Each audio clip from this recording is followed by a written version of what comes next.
Welcome to The Explainer. Today, we're going to dive into a really fascinating and honestly a kind of weird idea from economics.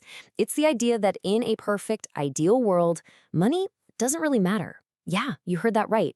Let's get into what that means, and more importantly, why it's such a crucial concept to understand. So let's start with the big one. It's a question that gets right to the heart of what we're talking about today. If a country could just fire up the printing presses and make itself wealthy, well, why doesn't everyone do it? It seems too easy, right? This very question is our doorway into the basic monetary model. All right, here's our game plan for today. We're going to start by building an economy from the ground up, first without money, and then we'll see what happens when we add it in. Then we'll dig into this cool concept of money being a veil. After that, we'll check out the two main strategies central banks have to work with and see what this model predicts about them. We'll even see a policy shock in action and then wrap it all up by asking, why does this super simple model matter so much? Okay, before we can talk about money, we actually have to imagine a world without it. It might sound a bit backward, but it's the only way to build a really solid foundation for what's coming next. Think about it. An economy that's just about the stuff, the goods, the services. You trade apples for oranges, you trade your work for food. It's basically a giant global barter system. Early economic models focused only on this real economy. So following the logic from Vague and Ortiz, we're going to take that world and just drop money right into the middle of it. So what happens when you introduce money to this barter system? Well, its first job is surprisingly passive. And that leads us to a really powerful way of thinking about what money does, at least at this basic level. And here it is, the big idea. Money is a veil. Just picture a thin, see-through piece of fabric laying over the entire economy. It changes the labels, the prices, the nominal stuff, but it doesn't actually change what's underneath. The amount of stuff you can actually buy, the number of goods the country exports, all that real stuff, it stays exactly the same. Okay, so if money is just this veil, what can a central bank actually do? Well, it still gets to set the rules of the game. And that choice boils down to two main strategies, or, two different playbooks. Let's break this table down.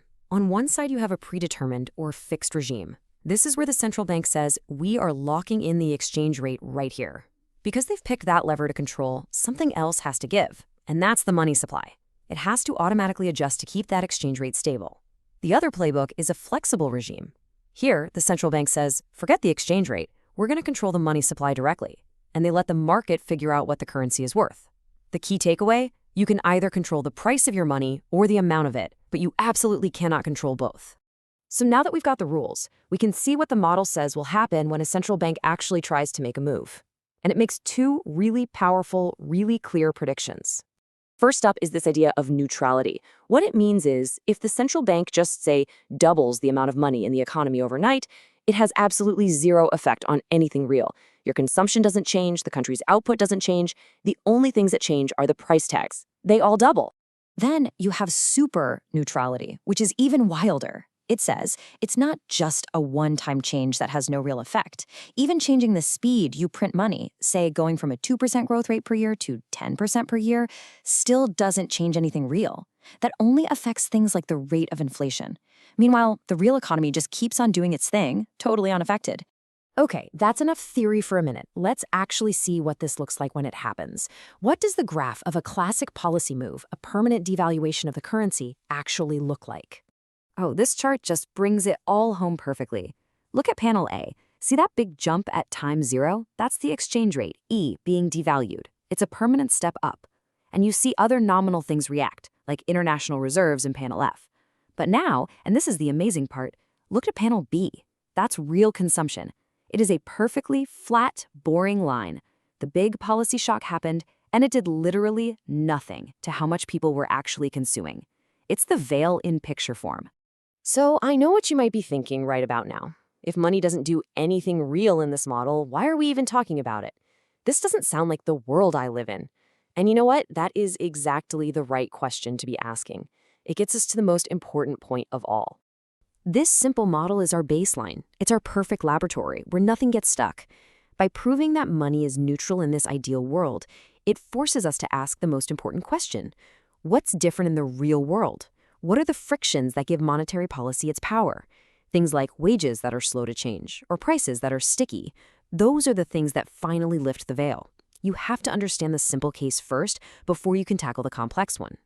And that leaves us with a huge question to think about. We've seen a world where money is just a simple veil, but our world is messy. It's full of these frictions. So what happens when we start adding them back in? When prices don't adjust instantly? When people's expectations matter?